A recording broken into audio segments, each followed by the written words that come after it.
हरिहंत सिद्ध सूरी उपाध्याय साधु अर्थ के प्रकाशी उपकारी वो स्वरूप राग से गई जो भक्ति आए को न आएगी स्तुति को उचारी धन्य धन्य तीन काज सब आज भरे कर जोरी बार बार वंदे हमारे मंगल कल्याण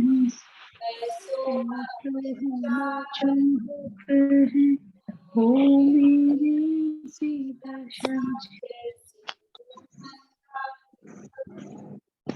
हो मेरे सीता मंगल मंगल कर वीतराग विज्ञान ही जाते थे हरिहंतादि महान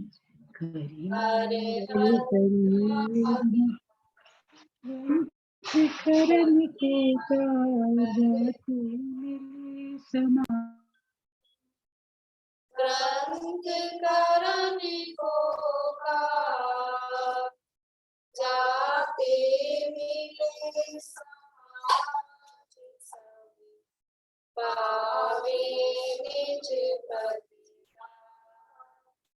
इस भव तरुआ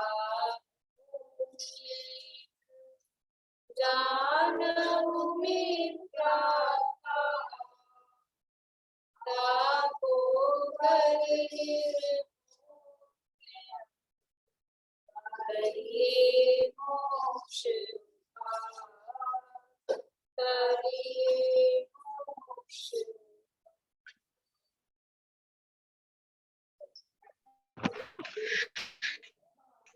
सॉरी मेरे को रियलाइज ही नहीं कि मेरा अनम्यूट हो गया, मैं ध्यान नहीं दी मेरा अनम्यूट हो गया था। सॉरी थोड़ा जोर से बोलिए। मैंने कहा भूल से वो अनम्यूट हो गया था, मैं ध्यान नहीं दी, डिस्टर्बेंस हो रहा था ना आपको। सॉरी। आपकी भी आवाज है ना एकदम क्लियर नहीं आ रही है आज, एकदम मतलब कल भी नहीं आई थी। हाँ इको बूस्ट करवानी पड़ेगी। यहाँ से क्लास होगी ना थोड़ी, घर पे तो एकदम वो रहता है। अभी ना एकदम समझ में ही नहीं आ रहा है। कल भी थोड़ा और आगे कर लेते हैं।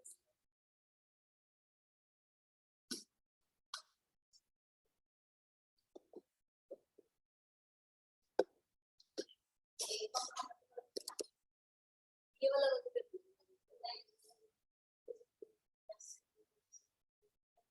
पंखा बंद करा देते हैं थोड़ी सी आवाज।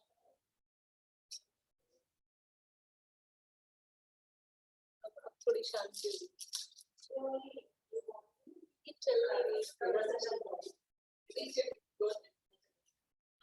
चलिए अपन शुरू करते हैं। एक बार जल्दी है फिर बदलती है दोबारा। क्वेश्चन नंबर अपना 148। भक्ति करने, पेज नंबर है 290। भक्ति करने अथवा करना नियोग के स्वाध्याय में से कौन श्रेष्ठ है? भक्ति करें अथवा करना नियोग का स्वाध्याय करें, इसमें से क्या श्रेष्ठ है? बोलो प्रीति। भक्ति करने अथवा करना नियोग के स्वाध्याय में करना नियोग का स्वाध्याय करना श्रेष्ठ है, क्योंकि यद्यपि भक्ति करने से भी कषाय मंद होती है, लेकिन करना नियोग के अभ्यास में उससे भी अधिक कषाय की मंदता होती है, क्योंकि वहाँ उपयोग की एकाग्रता बहुत अधिक होती है, इसलिए वहाँ भक्ति से ज्यादा उत्तम फल प्राप्त होता है। बड़ी आप लोग बताइए आवाज। व्रत दानादि करने व करना नियोग के स्वाध्याय में क्या विशेष कार्यकारी है? इधर से आप लोग बोले सकते हैं। व्रतादि दानादि से ज्यादा करना नियोग का स्वाध्याय विशेष कार्यकारी है, क्योंकि व्रत दानादि कसाई बनाने के फायदे के साधन है, जबकि करना योग का स्वाध्याय उपयोग को एकाग्र करने से होता है, इसलिए रागादि होने के कारण का साधन होता है। दूसरा, तपों में भी कृष्णता की अपेक्षा अनशन आदि को पहले और स्वाध्याय को बाद में रखा जाता है, क्योंकि अनशन आदि साधन स्वाध्याय परिवर्तन करते इससे तप की निद्रा भाव की वृद्धि बड़ी। बहुत अच्छा। यानी एक तो ये कि इससे भी वृद्धाधिक तो कषाय घटाने के बाह्य साधन है, और जो करना का स्वाध्याय है वहां पर उपयोग की एकाग्रता होने से रागाधिक अधिक मंद होते हैं। और दूसरी बात कि यदि तपों की तरफ से भी देखा जाए तो स्वाध्याय श्रेष्ठ तप है, अनशन आदि से वो श्रेष्ठ तप है, इसलिए कर्णानुयोग का स्वाध्याय वो श्रेष्ठ है। आत्मानुभव और कर्णानुयोग के अभ्यास में से क्या उत्तम है?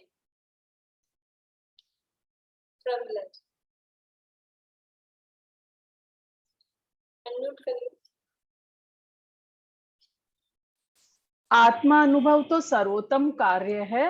मोक्ष मार्गी जीवों का प्रयोजन ही आत्मा अनुभव है, परंतु निचली अवस्था में उपयोग की एकाग्रता में कमी है, इसलिए विकल्प होते हैं। वहां कर्णानुयोग के अभ्यास से विकल्प रुकते हैं और प्रयोजनभूत तत्वों के विशेष जानने से उपयोग विशेष एकाग्र होने से सहज ही आत्मा अनुभव होता है। इसलिए निचली अवस्था में आत्मा अनुभव में सहायक होने से कर्णानुयोग का अभ्यास भी उत्तम।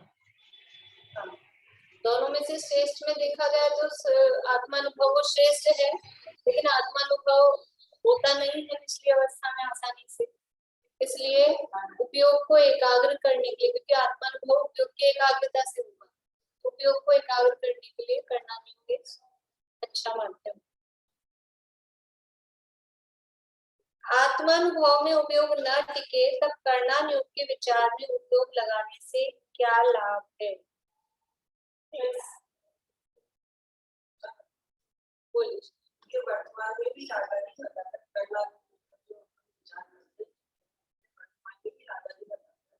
जब वर्तमान के राग तो भविष्य में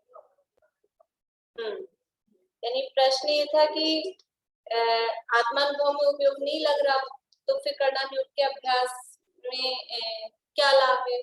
कि कर्णानुयोग का अभ्यास वर्तमान में भी राग आदि घटाने में कारण है और भविष्य में भी राग आदि के घटाने में निमित्त बनता है, कारण बनता है, इसलिए कर्णानुयोग के अभ्यास में उपयोग को लगाना। जिस समय लग रहा है कर रहे हैं तब तो राग आदि कम हो ही रहे हैं, और भविष्य में भी क्योंकि उससे उपयोग की एकाग्रता बनती है और विषय वस्तु स्पष्ट होती है, तो अपने आप ही भविष्य के लिए भी राग आदि मंद होते हैं।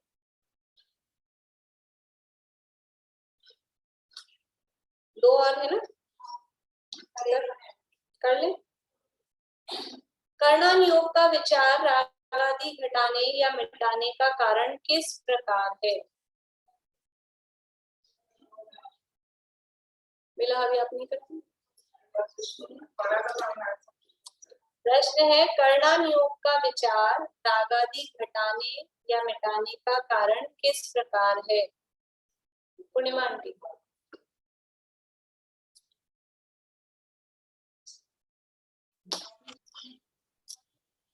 कर्णानुयोग का विचार रागादि घटाने का इस प्रकार से कारण है कि जीव कर्मादि के नाना प्रकार से भेज जाने, उनमें रागादि करने का प्रयोजन नहीं है, इसलिए रागादि बढ़ते नहीं है। वीतराग होने का प्रयोजन जहां तहां प्रकट होता है, इसलिए रागादि मिटाने का कारण है।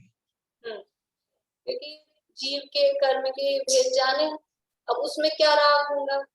उसमें कुछ राग होता नहीं है, उनमें राग करने का प्रयोजन नहीं है, तो राग बढ़ नहीं रहे, और फिर उसको जब समझते हैं, स्वाध्याय करते हैं, तो वहां वितरागता का प्रयोजन वहां दिखाई देता है, तो राग आदि और होते हैं। दीप समुद्र आदि के योजन आदि के निरूपण से राग आदि किस प्रकार घटते हैं? बोलिए अनिका। क्योंकि दीप समुद्र आदि को जानने से कुछ अनिष्ट कुछ इष्ट और अनिष्ट बुद्धि तो होती नहीं है। हमें इससे उससे रागादि ना क्योंकि दीप समुद्र आदि को जान रहे हैं, योजनाओं को जान रहे हैं, तो उसमें कोई इष्ट अनिष्ट की बुद्धि नहीं है कि ये ऐसा क्यों है, ये अच्छा होता है, ये बुरा होता है। सुमेरु पर्वत 1 लाख योजन का और चूलिका 40 योजन की, तो उसमें कोई ऐसा विकल्प नहीं आता अपने को कि ये कम से कम 100 योजन की तो होती कि कुछ मतलब कुछ भी भद्रसाल वन जमीन पर है, नंदनवन 500 योजन की ऊंचाई पर है और फिर 62,500 योजन, थोड़ा सा सिमिलर कर लेते गैप। ऐसा कोई विकल्प है इस तरह कोई आता ही नहीं, जो है उसको स्वीकार कर लिया जैसा है वैसा। इसलिए उसमें इष्ट अनिष्ट की बुद्धि नहीं होती, इसलिए वहां भी रागादि घट गई। हो गए ना इतनी देर में? और फिर मैं डाल दूंगी आज।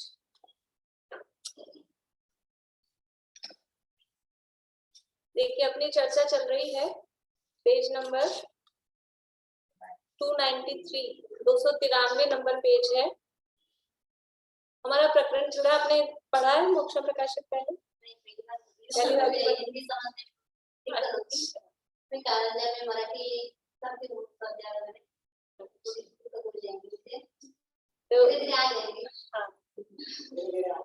चार अनुयोगों संबंधी यहाँ प्रकरण चल रहा है, 8वां अधिकार है और चारों अनुयोगों का स्वरूप बताया, उनका प्रयोजन बताया और फिर किस प्रकार से उसमें क्या क्या गलत मान्यताएं उस अनुयोग के संबंध में चलती है, तो उन गलत मान्यताओं का निराकरण यहाँ पर किया जा रहा है। तो प्रथमानुयोग, चरणानुयोग, कर्णानुयोग संबंधी बात हो गई है। अभी द्रव्यानुयोग में दोष कल्पना का निराकरण, ये प्रकरण यहाँ पर चल रहा है। हमने विचार तो ये किया था कि 8वां अधिकार शुरू होगा तभी अभ्यास चालू करेंगे लेकिन 3-4 महीने से हो नहीं पाई। ऐसे ही है, अभी 8वां अधिकार पूरा होने वाला है, तब तो कर ही लिए। देखिए पेज नंबर 293 पे है। यहाँ द्रव्यानुयोग में क्या दोष दे रहा था वो कि द्रव्यानुयोग के स्वाध्याय से जीव स्वच्छंद हो जाता है। क्यों स्वच्छंद हो जाता है द्रव्यानुयोग के स्वाध्याय से?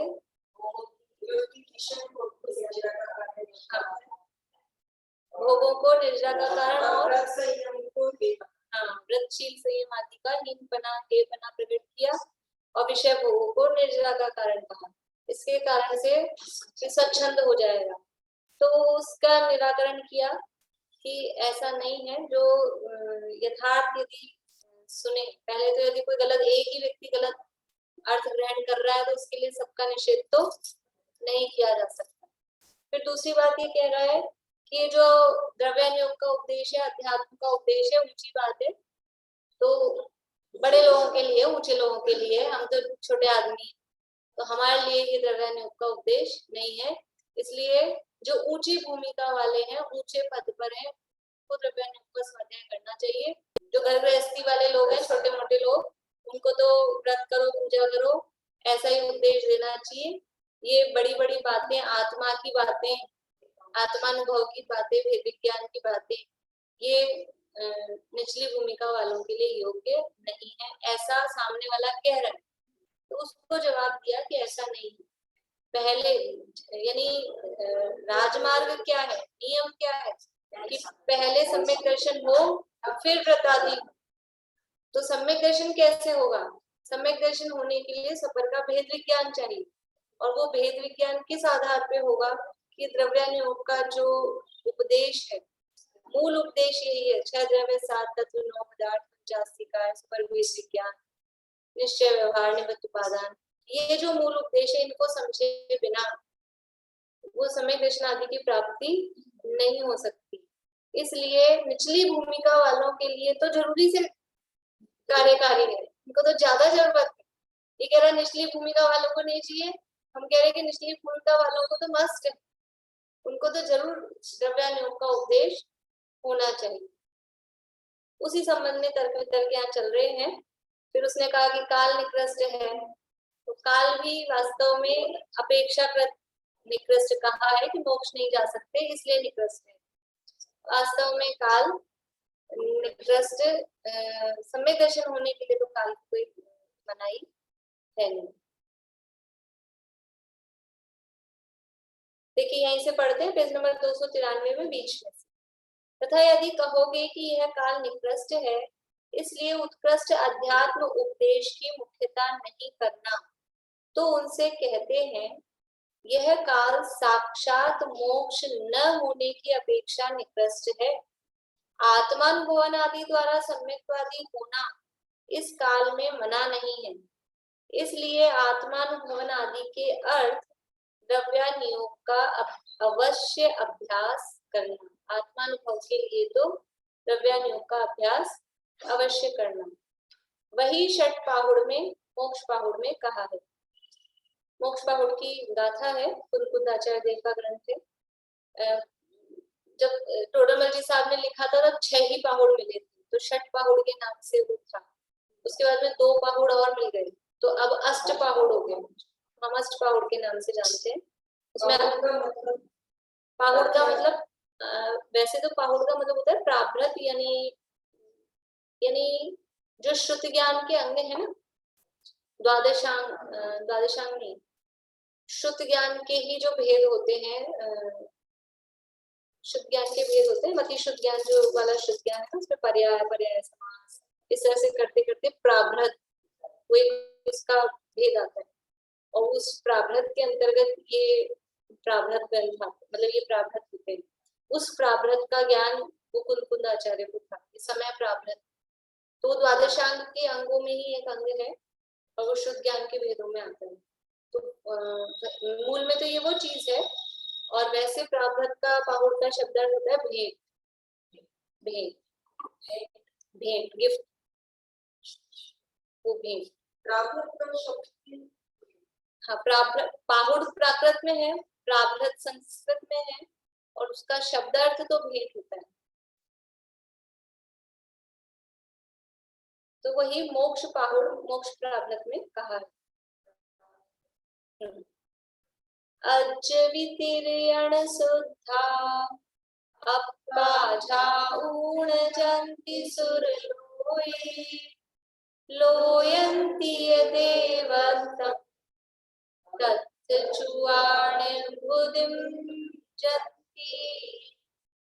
अज्वितिर्यण शुद्धा, तिरयण, तिरयण तिरयण, अज यानी आज, वी यानी अपी, अपी यानी आज की, तिरयण 3 रत्नों से, शुद्धा यानी शुद्ध, अप्पा यानी आत्मा, झाऊण ध्यान करके ध्याकर, जंती जाते हैं, सुरलोए सुरलोक। आज भी जो 3 रत्न से शुद्ध, समय ज्ञान समय चारित्र से जो सहित है, ऐसे जो आत्मा, ऐसे जो जीव हैं, वे अपने आत्मा को अप्पा झाऊं, अपनी आत्मा का ध्यान करके वो सुरलोक में यानी देवगति को प्राप्त होते हैं। यानी प्रकरण क्या चल रहा है, वो कह रहा था कि काल निकृष्ट है, लेकिन ये अष्ट पाहुड़ में मोक्ष पाहुड़ ये कौन से काल में लिखा गया? पंचम काल में। कुलकुंदाचार्य पंचम काल में हुए, पंचम काल में लिखा गया। तो पंचम काल में पंचम काल के मुनि कुलकुंदाचार्य वो क्या कह रहे हैं कि आज भी, मतलब अभी पंचम काल की बात है, आज भी जो 3 रत्न से शुद्ध यानी रत्नत्रय सहित जो जीव है वो आत्मा का ध्यान करके स्वर्ग में जाते हैं। ऐसा नहीं है कि नरक तिरंज में ही जाते हैं। तो ऐसे कोई आत्मा का ध्यान करेगा वही स्वर्ग में जाए? नहीं, ऐसा नहीं। लेकिन आत्मा के ध्यान की तो प्रधानता दे कि आत्मा का ध्यान करने का फल अभी भी स्वर्ग की प्राप्ति है, मोक्ष की प्राप्ति नहीं है भले ही, हाँ, लेकिन स्वर्ग में तो जा ही रहे हैं ना, मतलब ऊंची गति तो मिल रही है, उच्च गति की प्राप्ति तो हो रही, दुर्गति तो नहीं हो रही है। फिर लोयंतीय देवत्तम, और लोयंतीय यानी लोकांतिक, देवत्तम यानी देव में जाते हैं, सुरलोक में जाते हैं, वैमानिक देवों में उत्पन्न होते हैं, लोकांतिक देवों में उत्पन्न होते हैं। तत्चुआ वहां से च्युत होकर, तत्चुआ वहां से च्युत होकर निवुदिम जंती निर्वाण को प्राप्त करते हैं। यानी ये काल निकृष्ट है, लेकिन ये हाँ ये काल ऐसे निकृष्ट है आज भी जो 3 रत्न से शुद्ध है, देखो बिना रत्नत्रय के भी स्वर्ग जा सकता है, चला जाएगा मिथ्यादृष्टि भी, लेकिन फिर वो वहां से आके फिर मोक्ष जाएगा, ये नहीं कह सकते हम। लेकिन जो रत्नत्रय से सहित हैं वो इस पंचम काल में भी यदि अपनी आत्मा की आराधना करेंगे तो अभी वैमानिक देवों में जाएंगे अथवा लौकिक देवों में चले जाएंगे और फिर वहां से आके तो निश्चित रूप से फिर मोक्ष जाएंगे ही। तो भले ही एक ट्रेन चेंज करनी पड़ रही है एक बार ट्रेन चेंज करनी पड़ रही है, लेकिन पहुंचेंगे तो वहीं। टिकट कंफर्म है। चौथे काल में डायरेक्ट ट्रेन थी, वहां डायरेक्ट पहुंच रहे थे। अब पंचम काल में बदल के जा रहे हैं, लेकिन पहुंच तो वहीं रहे। थोड़ा सा समय ज्यादा लग रहा है, ट्रेन बदलने में थोड़ा टाइम ज्यादा लगता ही, आधा एक घंटा तो अपने को हाथ में लेके चलना पड़ता है बीच में। हाँ, पहले दूसरे काल में तो भोगों की प्रधानता है, वो भी स्वर्ग में जाते हैं, लेकिन वहां से भी वो सब बस पहले दूसरे स्वर्ग तक ही जाएंगे। और इस काल में देखो, यानी ये कह रहे हैं कि इस काल में यदि आत्मा के ध्यान कर रहे हैं, रत्नत्रय सहित हैं, तो लौकांतिक देवों में उत्पन्न हो सकते हैं। और लौकांतिक का तो नियम है ना, एक भवावतारी, एक भवावतारी। देखो ऊपर का क्यों नहीं कहा, सर्वार सिद्धि में जा सकते हैं, जा ही नहीं सकते पंचम काल में सर्वार सिद्धि। कहाँ तक जा सकते हैं पंचम काल में? बोले पूर्णिमा आंटी, कहाँ तक जा सकते हैं? 16वें स्वर्ग नहीं तो ग्रैविक तक। एक बताइए, ऐसे दो थोड़ी ना चलेगी। 16वां स्वर्ग ले लो। ले लो आपके देने से नहीं, द्रव्यलिंगी मुनिराज होंगे ना, शुद्ध वैसे पाड़ले माले। द्रव्यलिंगी भी होगा तो इस काल में 16वें स्वर्ग से ऊपर नहीं जा सकता। ये अभी पंचम काल की मर्यादा है। 16वें स्वर्ग से ऊपर कोई भी नहीं जा सकता, चाहे भावलिंगी हो चाहे द्रव्यलिंगी। 16वें स्वर्ग से ऊपर नहीं जा सकते। तो आज भी तीर्थत्व से शुद्ध होकर सर्वार सिद्धि के लिए नहीं कहा, अनुदोषों के लिए नहीं कहा, लौकांतिक के लिए कहा है, क्योंकि वो एक अवतारी है और वहां तक पंचम स्वर्ग है, वहां तक जा सकते हैं। लोकपाल भी बन सकते हैं, वो तो 4 ही है ना, यानी ऐसे लौकांतिक भी गिनती के संख्याती है, उनकी संख्याएं हमने लिखी थी तब, है तो कम, लेकिन फिर भी लौकांतिक पद किसको प्राप्त होता है? किसको? जो पिछले भाव में भावलिंगी तो सब हो सकते हैं, हर भावलिंगी सबको लौकांतिक पद नहीं प्राप्त होता है। जो ब्रह्मचर्य में विशेष, समझ लो तप में विशेष होते हैं, रिद्धियों में विशेष होते हैं, ब्रह्मचर्य की जिनमें विशेषता होती है, शील का विशेष दृढ़ता से जो पालन करते हैं, वो लौकांतिकों में उत्पन्न होने के योग्य होते हैं। और दक्षिणेंद्र है तो वो भी तो एक भवतारी रहते ना। कौन? दक्षिण दिशा वाले सब इंद्र। हाँ, दक्षिणेंद्र भी एक भवतारी है। हाँ, वही बोले ना, वो सब एक अवतारी, लेकिन वो तो जैसे दक्षिणेंद्र है तो 6 ही होंगे। हाँ, वैसे तो 12 इंद्र हैं तो 6 ही होंगे, लोकपाल 4 ही होंगे, 10 ही हैं वो लोग तो। और उनकी आयु भी लंबी लंबी है, तो वो तो बहुत कम है ना सीट्स, थोड़ी ज्यादा सीट्स तो लौकांतिकों में ही है, वो भी संख्याते ही है, वो भी बहुत ज्यादा तो नहीं है, लेकिन फिर भी कंपैरेटिवली ज्यादा सीट वही है। इसलिए यहाँ कहा, आज भी त्रिरत्न से शुद्ध जीव आत्मा को गिराकर स्वर्ग लोक को प्राप्त होते हैं, वह लौकांतिक में देवपना प्राप्त करते हैं, वहां से च्युत होकर मोक्ष जाते हैं। इतना यानी आज भी ये निकृष्ट काल कह रहे हैं, लेकिन इतना भी निकृष्ट नहीं, इतना काम तो हो ही सकता है ना, ट्रेन बदल के तो जा ही सकते हैं ना, उतना काम कर लो। अभी आपको पहुंचना है सीधा और कोई रास्ता नहीं है, तो क्या करेंगे? इसी रास्ते से जाएं। बहुरी, अब ये क्या है, ये यहाँ तक मोक्ष जाते हैं तक का तो यानी ये अर्थ भी टोडोमती साहब ने लिखा है।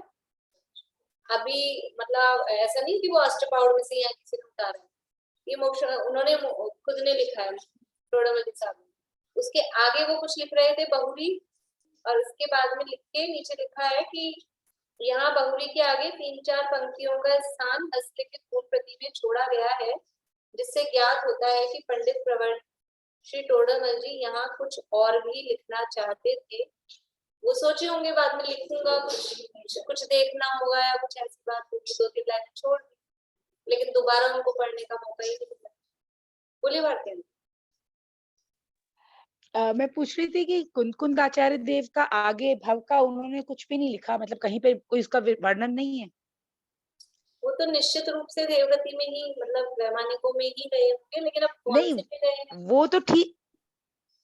वो ठीक है, लेकिन ऐसे आगे कोई निश्चित नहीं है, मतलब ऐसे कुछ लिखा हुआ नहीं है उनका कि हाँ, ऐसा नहीं, ऐसा कोई निश्चित नहीं कि आगे मतलब अभी तो एक दो लोगों की बात आती है, समंतराचार्य की आती है, बाकी अब वो सामान्य रूप से मोक्ष जाएंगे, मोक्ष तो जाएंगे ही, एक दो भाव में ही निश्चित रूप से, या तो अगले ही भाव में, नहीं तो फिर दो भाव और लेके निश्चित रूप से, क्योंकि इतने भावलिंगी संत कुंकुताचार्य, तो बहुत ज्यादा भाव उनके रहे हों, ऐसा होगा नहीं, मोक्ष तो जाएंगे नहीं, तो बन सकते हैं।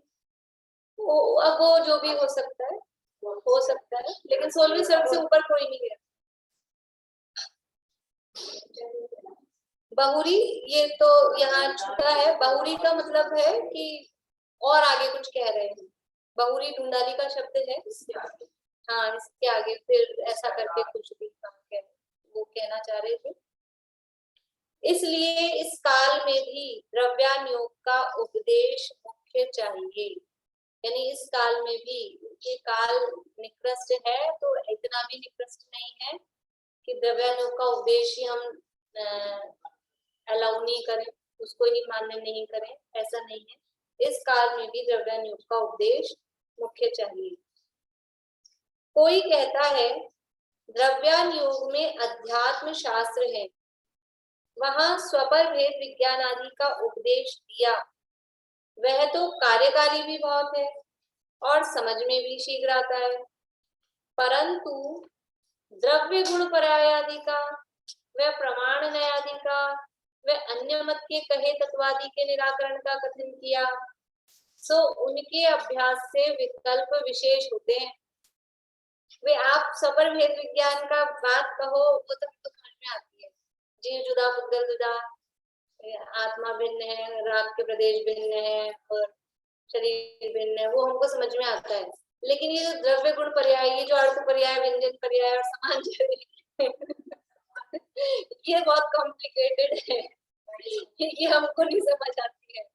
द्रव्य पर्याय, गुण पर्याय, अर्थ पर्याय, व्यंजन पर्याय, समान जाति, स्वभाव अर्थ पर्याय, विभाव अर्थ पर्याय, ये हमको बहुत समझ में नहीं आती है। तो ये गुण पर्याय आदि का, सामान्य गुण, विशेष गुण, ये दिया। प्रमाण न्याय आदि का, प्रत्यक्ष प्रमाण, परोक्ष प्रमाण और फिर स्मृति प्रतिविज्ञान, अनुमान, आगम, ये हमको नहीं समझ में आते। इतने सारे नए, पूरा नए चक्र, इतना द्रव्यार्थिक पर्यायार्थिक, द्रव्यार्थिक के 10 वेद है, पर्यायार्थिक के 6 वेद है, निश्चय व्यवहार के 4 वेद है, वो अपने को समझ में नहीं आते, वो अपन ने पढ़े नहीं है। द्रव्यार्थिक पर्यायार्थिक जो नए होते हैं उनके भेद अलग होते हैं, द्रव्यार्थिक नए के 10 वेद, पर्यायार्थिक नए के 6 वेद, तो ये बहुत चक्कर है। 47 नए अलग है, 7 नए नए वो अलग है।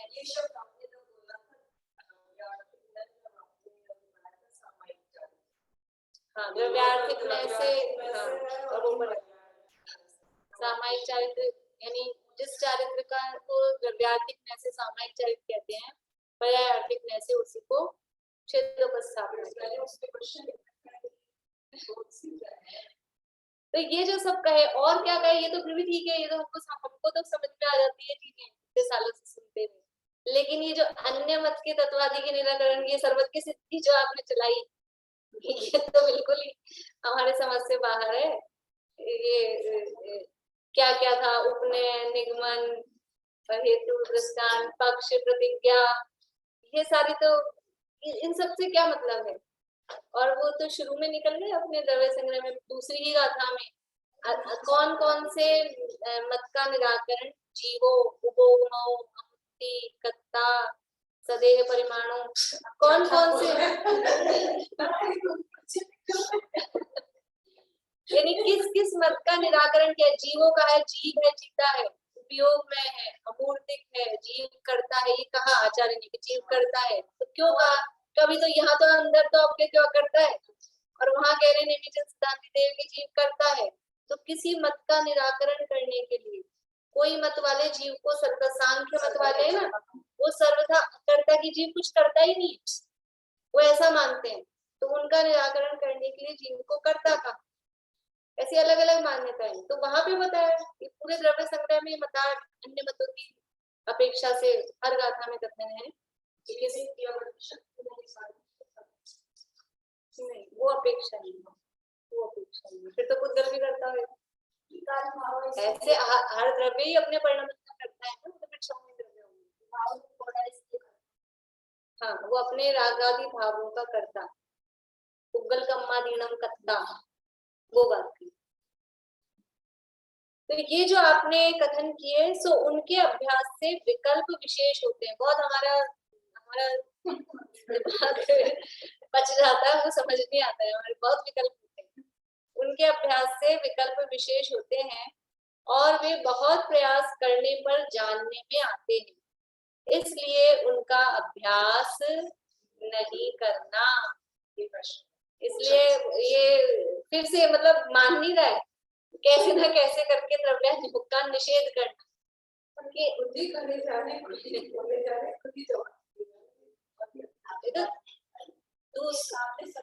दूसरों की यानी कितने बड़े वो मनोवैज्ञानिक थे टोडरमल जी साहब, कि सामने वाला क्या कह सकता है ये सब उनको पता था। वो सारे प्रश्न किसी और ने तोड़ ना रखे, उन्होंने खुद नहीं रखे। कभी कभी सभा में आ जाते होंगे, समझ लो इस तरह की। यही प्रकरण सम्यक ज्ञान चंद्रिका उन्होंने लिखी टीका। सम्यक ज्ञान चंद्रिका क्या चीज है? उमरसार जी जीवकांड, कर्मकांड, लब्धिसार, शपनासार, ये 4 ग्रंथ हैं नेमिचंद सिद्धांत चक्रवर्ती द्वारा रचित।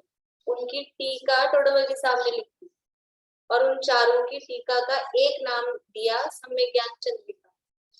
चारों में विषय लगभग कनेक्टेड सा है, मतलब वही कर्णानुयोग का विषय है। तो उसकी पीठिका यानी स्टार्टिंग भूमिका जो लिखी, उसमें सबसे पहले उन्होंने ये अनुयोगों वाली बात की।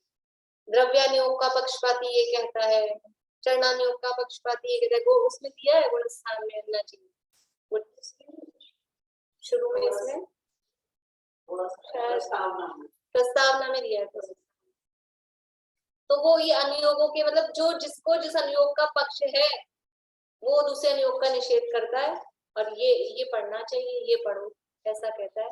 तो ये जो द्रव्यानुयोग का निषेध कर रहा है, ये जरा चरणानुयोग का पक्षपाती होगा, व्रतशील से इनका उपदेश दो बस। तो कह रहा है कि जो द्रव्यानुयोग में सपरिचित विज्ञान की बात है वो तो ठीक है, लेकिन जो इतने आप ये तो द्रव्य गुण पर्याय की जो चर्चा प्रवचन सार जी में उसमें है बहुत गहराई से। ये जो अर्थ पर्याय व्यंजन पर्याय की भी चर्चा है ना, वो मूल शब्द वही आते हैं। तो वहाँ बहुत मतलब हाई लेवल के हैं वो शब्द, हाई लेवल की द्रव्य गुण पर्याय की चर्चा है वहां पर। आवाज नहीं आ रही है? सबको नहीं आ रही क्या आवाज? कट रही है बीच बीच में। कट रही है? आ रही है, थोड़ी बहुत कटती, नहीं तो आ रही है। आज तो साफ आ रही है अभी। आ रही है। चलिए आ रही है भाई, बस पूरा भी करेंगे अपन। तो ये जो विषय है ना द्रव्यानुयोग के ग्रंथों में, ये जो गहराई वाले हैं वो थोड़े क्लिष्ट लगते हैं, कठिन लगते हैं। तो ये जो कथन किया उसके अभ्यास से विकल्प विशेष होते हैं और वे बहुत प्रयास करने पर जानने में आते हैं। ऐसे नहीं लिखा कि वो जानने में ही नहीं आते, लेकिन बहुत प्रयास, थोड़ी मेहनत ज्यादा होती है, दिमाग ज्यादा लगाना पड़ता है। बहुत दिमाग लगाने पर वो समझ में आते हैं, इसलिए उनका अभ्यास नहीं करना, यानी अपनी बुद्धि को घिसना नहीं चाहता है। बहुत प्रयास करने पे जानने में आते, तो शारीरिक मेहनत थोड़ी ना होगी, बुद्धि की मेहनत होगी। लेकिन अपनी बुद्धि क्यों घिसे हम, जिस सरलता से समझ में आ जाए वो पढ़ लें। इसलिए कह रहे हैं इसलिए उनका अभ्यास नहीं करना। ये इस तरह की बातें तो अपनों में मिल जाएगी, अपन ही कहते हैं ये चीज। अब इसमें क्या रखा है इतना ये पढ़ने और क्या उसका अभ्यास करने में क्या रखा? देखो उनसे कहते हैं सामान्य जानने से विशेष जानना बलवान। सामान्य जानते हैं ऐसे अपन द्रव्यानुयोग के प्रकरणों को, और अब उसको हम विशेष जान रहे हैं, तो भाव भाषण में बहुत फर्क पड़ता है। यानी मतलब मैं अपनी फीलिंग बताती हूँ कि पहले यही प्रकरण सामान्य रूप से जानते थे, नहीं जानते थे ऐसा नहीं, सामान्य जानते थे। अब उन्हीं प्रकरणों की गहराई में जाके जानते हैं। तो आप लोगों को भी कुछ कुछ चीजों में आया होगा ना ऐसा विषय।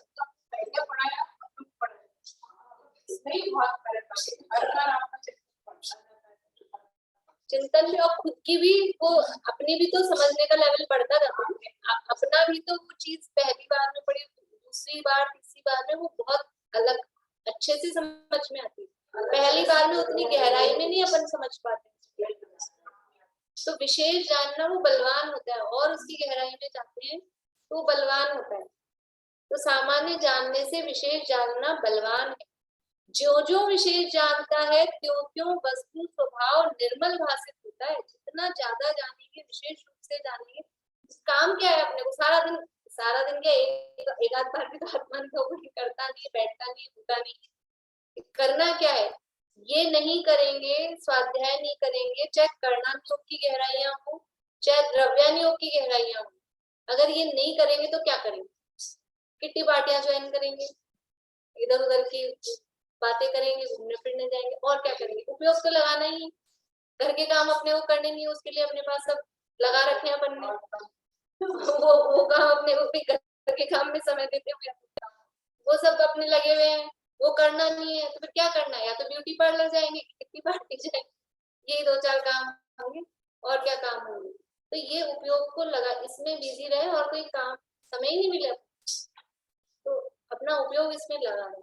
और विशेष निर्मलता होती है, भाव भाषण होता है, आत्मानुभव करने के चांसेस बढ़ते हैं, गहराई में आते हैं। सामान्य जानने से विशेष जानना बलवान है। जो जो विशेष जानता है त्यों त्यों वस्तु स्वभाव निर्मल भाषित होता है, श्रद्धान दृढ़ होता है, रागादि घटते हैं। मैं तो अपनी बताती हूँ कि मुझे किसी को फोन करने का टाइम नहीं होता है, मेरा इतना पैक टाइम टेबल चलता है। मतलब कोई जरूरी बात हो तो मैं काम करते करते, आज भी किससे बात करेंगे तो बर्तन मांजते मांजते, और एक्स्ट्रा टाइम नहीं होता है, और मुझे बहुत अच्छा लगता है। और जब मैं फ्री होती हूँ ना, तो मैं सोचती हूँ 3 दिन की किसी को फोन करने हो तो 1-2 को फोन करती हूँ, उसके बाद भी मन नहीं होता कि ज्यादा किसी से बात करें, खाली ही अच्छा लगता है। लेकिन ऐसा नहीं लगता कि अपन, अच्छा है ना, अच्छा है ना, फोन करके करेंगे क्या किसी को? कोई धर्म की चर्चा तो होने से नहीं, इधर की उधर की, इसकी बुराई उसकी बुराई, यही बातें होगी। रिश्तेदारों को फोन करेंगे, साधन में वो करें, कोई चर्चा हो, वो बात अलग है। रिश्तेदारों को फोन करेंगे तो क्या बात होगी? यही बात होती है बस, इसकी भलाई उसकी बुराई, इसने ऐसा कर दिया उसने ऐसे कर दिया, मुझे बुलाया उसको नहीं बुलाया, यही काम होते हैं। तो अपन बचते हैं ना, उससे बचते हैं, अपना पैक रहना चाहिए, इधर उधर दिमाग, फुर्सत ही नहीं मिलती कुछ करने की, बिल्कुल। तो रागादि घटते बोल रहे हैं ना, रागादि घटते, इसके लिए मैंने बताई ये बात, मतलब उदाहरण मेरा ही आया, लेकिन इसलिए बताई कि रागादि घटते हैं उससे, इसलिए उस अभ्यास में प्रवर्तना योग्य है। इस प्रकार चारों अनुयोगों में दोष कल्पना करके अभ्यास से परान्मुख होना योग्य नहीं है। कोई सा भी अनुयोग हो, आपको जिसमें उपयोग लगता हो, और बल्कि चारों ही अनुयोग चलने चाहिए। किसी भी अनुयोग, भले ही हम किसी एक पे विशेष ध्यान देते हैं, तो भी किसी और अनुयोग का निषेध करना वो तो किसी भी रूप में उचित नहीं है। भले ही हमारी रुचि किसी एक में विशेष होती हो, द्रव्यानुयोग में लगती हो, कर्णानुयोग में लगती हो, तो इसलिए प्रथमानुयोग का निषेध ही कर दें कि चरणानुयोग का निषेध ही कर दें। निषेध करना किसी भी का उचित नहीं है। इस प्रकार ये बात थी। अब ये व्याकरण न्याय आदि की चर्चा पीछे भी की थी, अभी फिर कर रहे हैं। भारती आंटी, आपका जो इसको लेके प्रश्न है आयुर्वेद को लेके, उसमें भी यहाँ पे और विशेष खुलासा आएगा कल से। बोलिए आप। आपको आवाज आ रही है मेरी? हाँ, मैं कह रही थी कि ठीक है, चारों अनुयोग कार्यकारी है, लेकिन अगर आप सिर्फ कर्णानुयोग और प्रज्ञानुयोग में रह गए तो आपका वो तो मतलब आपका जो सम्यक दर्शन, जो अपने को अल्टीमेट अपना गोल है, वो तो नहीं होगा। नहीं ऐसा नहीं है, क्योंकि कर्णानुयोग में भी अकेला कर्णानुयोग नहीं, वीतरागता का पोषण तो उसमें भी है। और जो एक अनुयोग का स्वाध्याय करेगा, अगर वो पक्षपाती है ना, तो उसका तो रहेगा। लेकिन अगर वो पक्षपाती नहीं है और उसको एक अनुयोग का स्वाध्याय उसने किया है, तो उसको चारों अनुयोगों की जो नेसेसिटी है, मतलब जो आवश्यकता है, वो चारों अनुयोग उसको प्रयोजन भाषित होंगे। और वो द्रव्यानुयोग का भी करेगा स्वाध्याय, ऐसा नहीं कि वो छूटेगा। हाँ, वो सब आती ही है। और जो यथार्थ रूप से पढ़ेगा, क्या बोलना चाहिए, विशुद्धता से पढ़ेगा, उसका ऐसा नहीं है कि उसका ये तो छूट ही जाएगा, वो खाली जो खाली इसी में रह रहा है वो पक्षपाती है, वो पक्षपाती है तो उसको तो रहना ही है। नहीं, क्योंकि कर्णानुयोग ऐसा है ना, ऐसा विषय है इतना, तो उसमें उलझ जाए ना, फिर उसमें फिर क्या होता है, हम उसी में उलझ जाते हैं। वो सही अभिप्राय नहीं पकड़ेगा तब है, सही अभिप्राय नहीं पकड़े तब है, नहीं तो चारों ही, वरना कोई भी एक भी ग्रंथ ऐसा नहीं है जिसमें अकेला एक ही अनुयोग हो। ये तो मुख्यता से हमने नाम दिए, ये कर्णानुयोग का है, चरणानुयोग का है। चरणानुयोग के जितने भी ग्रंथ हैं आप उठाओ, रत्नगंज शाहगाजा पुरुषार्थ शक्ति पाठ, पहले सम्यक दर्शन की बात है, वो अनुगत महागत की चर्चा है तो बाद में आएगी, पहले सम्यक दर्शन का अधिकार है, सम्यक ज्ञान का अधिकार है, उसके बाद में चारित्र का अधिकार है। इसलिए कोई भी अनुयोग, और चाहे कर्णानुयोग के आप ग्रंथ उठाएं, उसमें अंतिम गाथा, पहली गाथा तो कम से कम यही होगी, फिर बीच में जो भी गणित वणित की चर्चाएं होंगी वो होंगी, पर वो बात नहीं हो ऐसा नहीं। चलिए जिनवाणी स्थिति करते हैं।